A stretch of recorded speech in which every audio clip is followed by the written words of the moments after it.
Time for some arranging. Well, the first thing to say about dirtier, more powerful dubstep is it tends to follow an almost trance-like format. I'll explain. The track is comprised of three main sections. A verse, where the track just kind of plods along and builds a little tension. A breakout, where the percussion usually drops out, leaving pads and leads to take the fore. Then the all-important drop, that the breakouts build up towards, and the speakers fear. So, I'll show you the different sections. By the way, if you want the song to be a surprise, you might want to listen to it before you do these next few parts. So yeah, there's the spoiler alert. Alrighty, let's go through bit by bit. The intro here is these 16 bars. Most sections will be 16 bars. As long as you do changes in 4, 8, 16 or 32 bars, then the track will feel like it flows reasonably. If you want a weird, offbeat, proggy epic, by all means make changes according to the Fibonacci sequence or something similarly obscure, but chances are it won't hit the clubs or the charts. Anyway, the drums and the lead filter in, just to introduce the track for the first 8 bars here, with the huge bass taking the majority of the attention by filtering in on just the one note. In this kind of dubstep, you can get away with a hell of a lot just using one note for synths, simply by changing the rhythms of the sounds with envelopes. So for an example of that, check out the next 8 bars. Notice I've got a sweep leading up to this as well. That's always a good thing to do before different sections.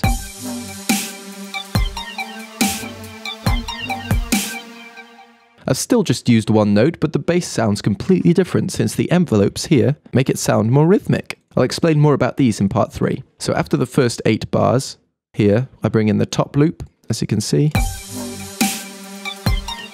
just to fill out the top end, and the saw pad is in there as well, to make it feel like the filtering built up to something, but not so it felt like the drop. You want to maintain the tension for that until later on. Now in the last 4 bars, I modulate down into the breakout, crashing out with this nice boomy effects sample. Then here, we take out the percussion, save for some kicks, which are all filtered to feel bassier and less prominent. The prominence here is taken up by those pads we made in day 5, at least for the first 8 bars. Then it comes into the ARP that we made in day 4.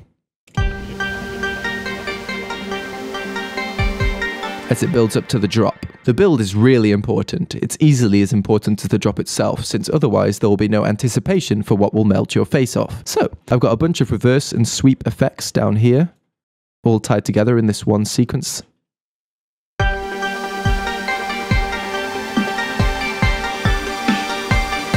And then there's the huge drop. The other things that lead up to the drop are this proggy synth opening up with this envelope here, as I showed you that earlier.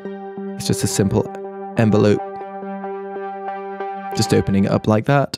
And I bring in more notes on the pads, as you can see here and here, just to make it even more tense, hitting a nice high note to climax just before the violence ensues. Now for the drop. Now this is where we get creative. I've decided to start by stripping the track of anything pretty. As you can see, the pads, ARPs, and that proggy lead have all gone. And I've cut it down to an explosion and a crash into the first bass we made, followed immediately by that painful siren, followed by that throaty bass, and then back into the wobble again.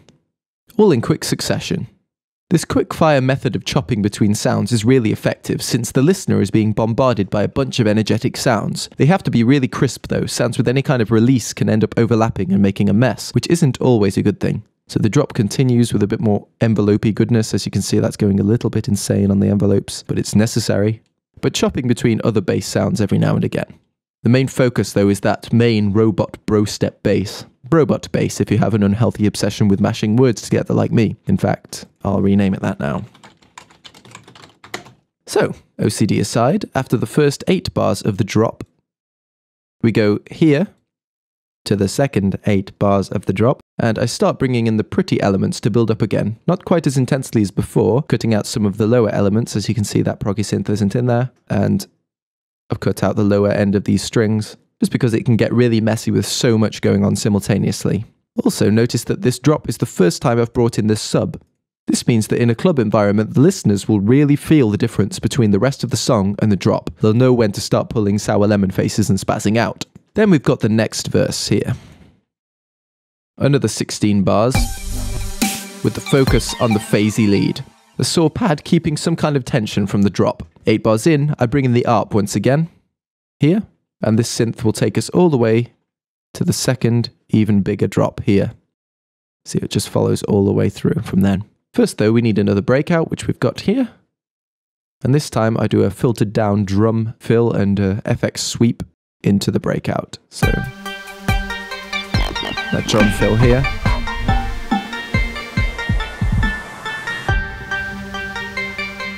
Into breakout 2. The second breakout I've made bigger than the first by keeping the ARP from the start and building in even more elements. The main build after the first 8 bars is where things get really intense. So 8 bars in, we find here, we've got the huge bass starting to modulate in on those last 4 of those 8 bars. We've got more intense drums building up. Those strings come in. And this is a cool throwback down the bottom here with the bass opening up, since listeners will recognize it and it triggers even more emotion. I've also done a snare roll with these drums, as you can see here, just by putting a ton of them together really fast, ready for the main drop. So, like that. The second drop itself is the same for the first 16 bars. Then the last 16, since I've gone for 32 bars of drop overall to finish the song and add some variety. So yeah, those last 16 bars have this awesome kind of choppy fill, if we zoom in a little bit. And it's a lot more crazy and intense than the rest of the drop. So you can see here, we've got more of that hollow bass, little different kind of throaty bass rhythm. And since it's kind of unexpected, it sounds like a progression of the track. I've also done a quick cut of everything later on, here, to focus on the ARP, just ready for the final 8 bars of the drop to lead to the outro. This is a cool technique since it offers a quick reprise from the harshness, but then no, there's still a robot bass attacking you viciously, there's no escape yet. And once again, I've thrown in the kitchen sink at the end. I tend to do this a lot with songs since I like the end to be a big finale, with the phasey lead accompanying, or comey lead, badly spelled, or badly capitalized, accompanying the metallic ARP up here, with the whole string section in there as well, just to make it feel like it's about to explode. And then it does, into the outro, with an actual boom, which strips it down a bit. I've got this nice little tripping over, drop and crash kind of fill later on, which I like, so it goes like... Love that. Then just at the end, everything filters down, here. And the strings end early, so there's no kind of reverby tails over anything. As you can see there, the strings end at this point rather than the actual end. And that means there's only a single melody line from this RP lead, making any reference to the key. If you have too much of a prominent key, then it makes any mixing into other keys a lot more jarring when a DJ comes to integrating your track into a set. Alright, so that's the arrangement. Time for some discussion of the notes and rhythms in part 3.